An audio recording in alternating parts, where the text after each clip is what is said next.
The old preacher, George Buttrick, used to love to tell about the church in New York City that he pastored.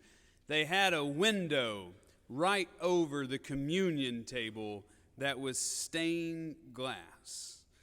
The church had purchased this stained glass window out of a supply house catalog. It was a stained glass window depicting Revelation 21, the New Jerusalem coming down from heaven like a bride adorned for her husband. And there it was, hovering over the sanctuary in all of its gaudiness. There were streaks of gold, aquamarine rivers of life, emeralds and pearls, angels floating all around the stained glass, and the congregation hated it. It wasn't a city that they lived in. They didn't have streets of gold in New York. They had streets of crime. They didn't have aquamarine rivers. They had the East River and the Hudson. They didn't have emeralds and pearls. They had tenements and squalor. It was too pious. The stained glass was too otherworld. But then, said Buttrick, over time, the colors of the stained glass began to fade, just slightly enough that you could start to see through it.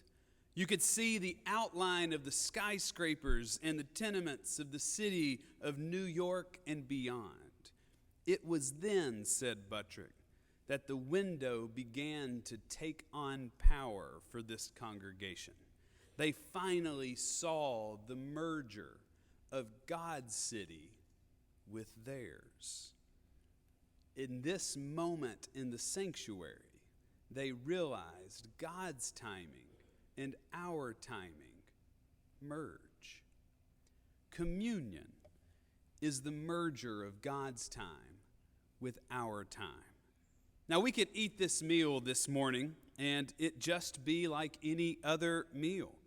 We could come forward, take a piece of bread, dip it in the cup, eat it, and then just move on with our lives. We could just go through the motions. That is fair. And like the stained glass window, this meal could even feel superficial to you. It doesn't really reflect the day in and day out rhythm of our life. It doesn't really hold the truth of what we hold as humans. It's too pious. Communion is too otherworld. Unless we begin to realize that in moments like these, God's time merges with our time. There is no greater table scene in the gospel than Luke 22. This scene is both ordinary and extraordinary. It is both simple but also complex. It is human but also divine. It is an imminent moment among Jesus and friends, but also a transcendent moment for Christians across time. Today is World Communion Sunday.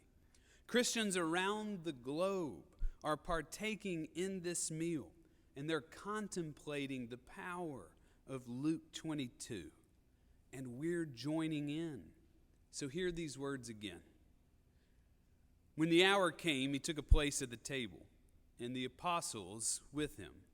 He said to them, I have eagerly desired to eat this Passover with you before I suffer. For I tell you, I will not eat it until it is fulfilled in the kingdom of God. Then he took a cup, and after giving thanks, he said, Take this and divide it among yourselves. For I tell you that from now on I will not drink of the fruit of the vine until the kingdom of God comes. Then he took a loaf of bread, and when he had given thanks, he broke it, and he gave it to them, saying, This is my body, which is given for you. Do this in remembrance of me. And he did the same with the cup following supper, saying, This cup that is poured out for you is the new covenant in my blood. There's a story of an old Princeton professor who used to volunteer in his church's youth group teaching 7th grade boys. For a seminary professor who is Greek trained, who teaches Greek to future clergy and is a world-renowned New Testament theologian, for him to give up his Sunday school hour to teach 7th grade boys, that's putting your money where your mouth is. One day, the professor was teaching about Jesus' baptism, and he was trying to liven up the room. It was especially clear to him that there's not one 7th grade boy that was eager to actually be there.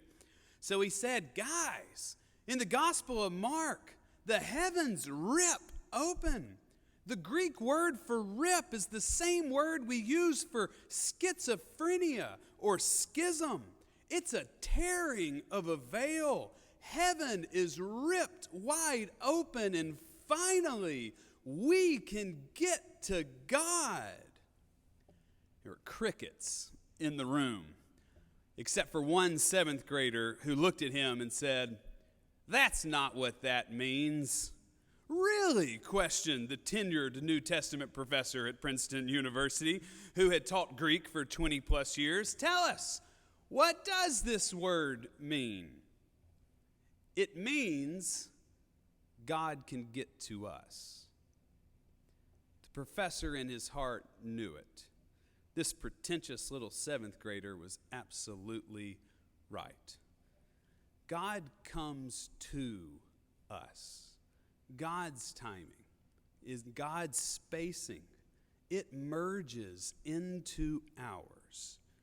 Now, we marveled at this at Christmas time when we celebrate the incarnation.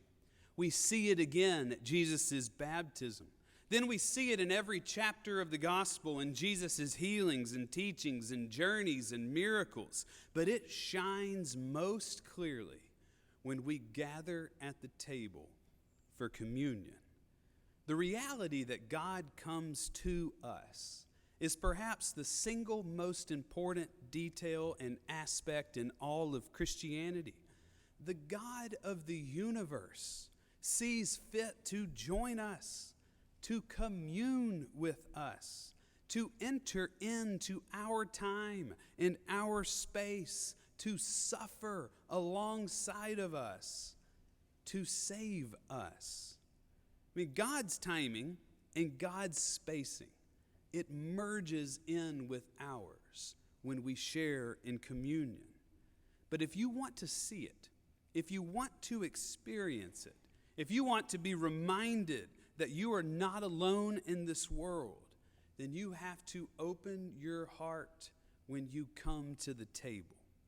Communion reminds us that Jesus has opened the gates wide, has torn the veil, separating our time with God's time, and becomes like a portal that we can step through and get to God, and God steps through to get to us. And so that's why we pause to share in communion, because this meal matters.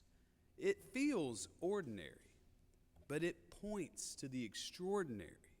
It feels so simple, but the elements are radically complex. I mean, it comes across so human, but it is soaked with the divine. Communion is an imminent moment. Jesus is with his best friends in an upper room. It's a very private meal. It's a simple bite and a tiny drink of wine. But that bite and that drink become a transcendent moment that merges God's time with ours.